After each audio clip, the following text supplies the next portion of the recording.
up, shut the hell up, shut the hell up, get your work done.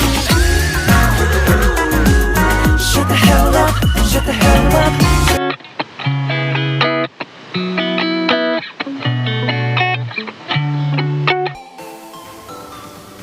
Pola keuangan desa. Definisi desa. Desa sering diartikan sebagai wilayah yang letaknya jauh dari keramaian kota. Wilayahnya masih sangat alami dan sebagian besar wilayahnya dimanfaatkan untuk persawahan, ladang, perumahan, atau kebun penduduk. Ciri-ciri desa. 1. Kehidupan masyarakatnya sangat erat dengan alam. 2. Pertanian sangat bergantung pada musim. 3. Desa merupakan kesatuan sosial dan kesatuan kerja. 4. Struktur perekonomiannya bersifat agraris. 5. Hubungan antar masyarakat desa berdasarkan ikatan kekeluargaan yang erat. 6. Norma agama dan hukum adat masih sangat kuat. 7. Perkembangan sosial relatif lambat. 8. Sosial kontrol ditentukan oleh moral dan hukum informal. Klasifikasi desa menurut tingkat perkembangannya dibedakan menjadi 3. Yang pertama adalah desa swasembada, yang kedua ada desa swakarya, dan yang ketiga ada desa swadaya. Yang pertama yaitu desa swasembada adalah desa yang masyarakatnya telah mampu memanfaatkan dan mengembangkan sumber daya alam dan potensinya sesuai dengan kegiatan pembangunan. Contoh dari desa swasembada adalah desa Hanura yang terletak di Teluk Pandan, Kabupaten Pesawaran, Provinsi Bandar Lampung. Yang kedua adalah desa swakarya. Desa swakarya adalah desa peralihan atau transisi dari desa swadaya menuju desa swasembada. Nah, contoh dari desa swakarya dapat dilihat pada gambar di samping, yaitu desa Sukaraya terletak di Kecamatan Jongkat, Kabupaten Lombok Tengah, Provinsi Nusa Tenggara Barat. Yang ketiga adalah desa swadaya. Desa swadaya adalah desa yang memiliki potensi tertentu tapi dikelola dengan sebaik-baiknya. Masyarakatnya masih memegang teguh adat dan mata pencahariannya bersifat homogen, masih menggunakan teknologi yang rendah dan hubungan antar manusianya bersifat sangat erat. Contoh dari desa swadaya dapat dilihat pada gambar di samping, yaitu desa Kanikes yang terletak di Provinsi Banten. Pola desa. Dilihat dari pola desa, Hendakto menggolongkan pola desa menjadi beberapa sebagai berikut. Yang pertama adalah pola memanjang jalan, yang kedua adalah pola memanjang sungai, yang ketiga adalah pola memanjang pantai, dan keempat adalah pola memanjang pantai dan sejajar jalan kereta api, yang kelima pola radial, dan yang keenam pola tersebar. Macam-macam pola desa. Yang pertama, pola memanjang searah sungai. Pola memanjang sungai merupakan pola permukiman yang terjadi pada daerah pinggiran sungai. Permukiman ini terjadi karena peran sungai tersebut dipandang penting bagi kehidupan penduduk, misalnya sebagai sarana transportasi, ekonomi, atau peternakan ikan. Yang kedua adalah pola memanjang searah garis pantai.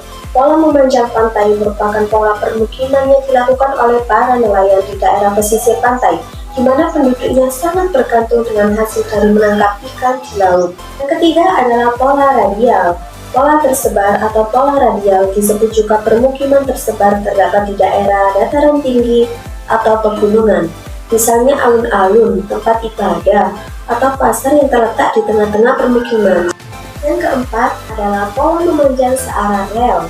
Pola permukiman linier di sepanjang rel kereta api biasanya hanya terkonsentrasi di sekitar stasiun kereta api yang ramai dikunjungi orang.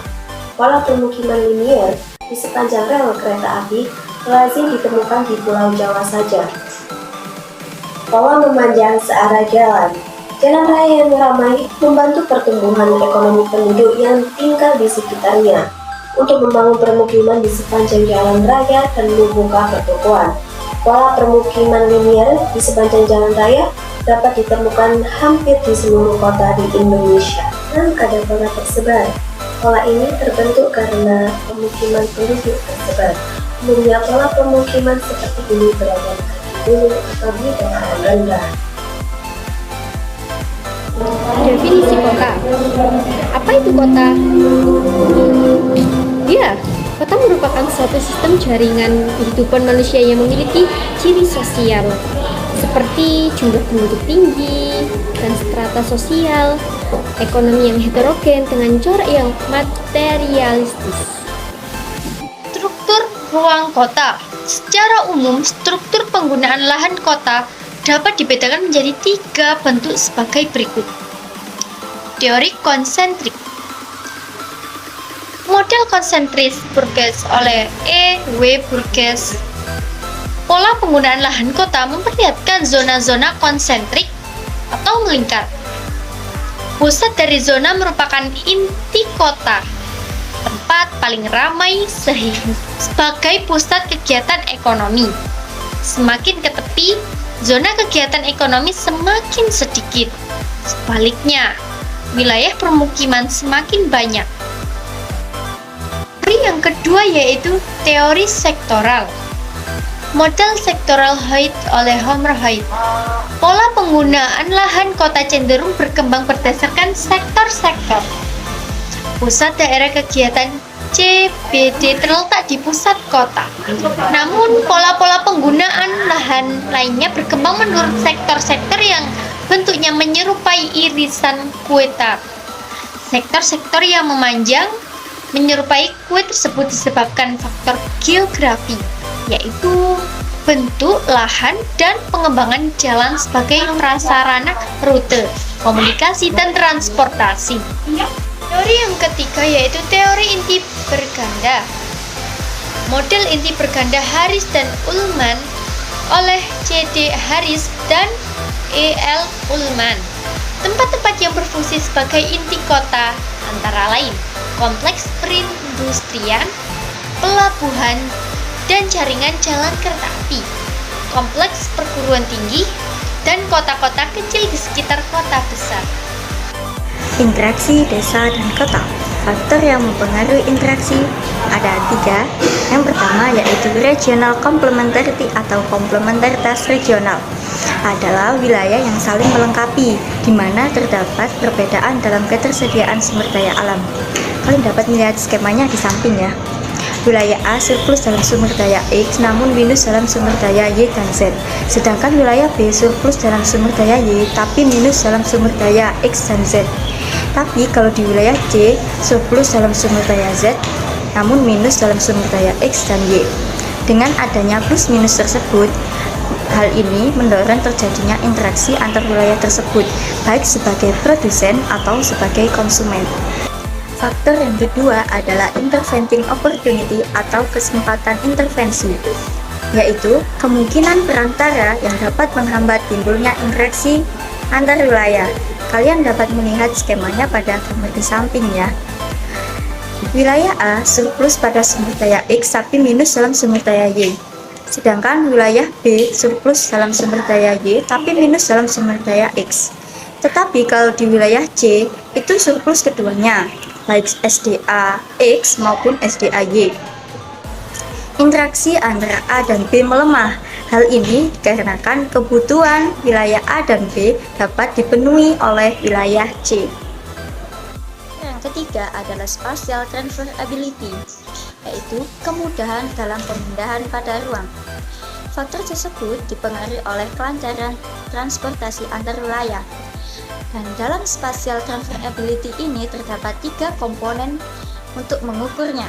Yang pertama, jarak, baik jarak mutlak maupun jarak relatif. Yang kedua, biaya transportasi. Dan yang ketiga, infrastruktur pendukung. Pengaruh interaksi desa dan kota. Wujud interaksi desa dan kota dalam kehidupan sehari-hari yaitu: pertama, pergerakan barang dari desa ke kota atau sebaliknya.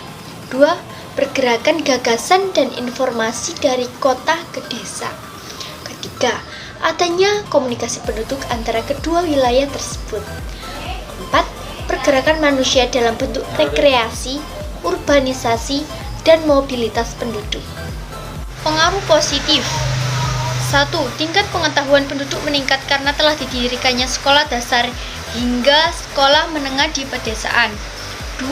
Lancarnya transportasi desa ke kota dapat meningkatkan komunikasi dan pengiriman barang dari desa ke kota atau sebaliknya. Pengaruh negatif. 1. Berkurangnya tenaga kerja produktif di desa karena penduduk desa berusia muda bekerja di kota. 2. Menyempitnya lahan pertanian, hilangnya kawasan hijau, dan berubahnya lahan desa. 3. Penetrasi kebudayaan kota ke desa yang kurang sesuai dengan budaya atau tradisi. Desa cenderung mengganggu tata pergaulan dan seni budaya desa.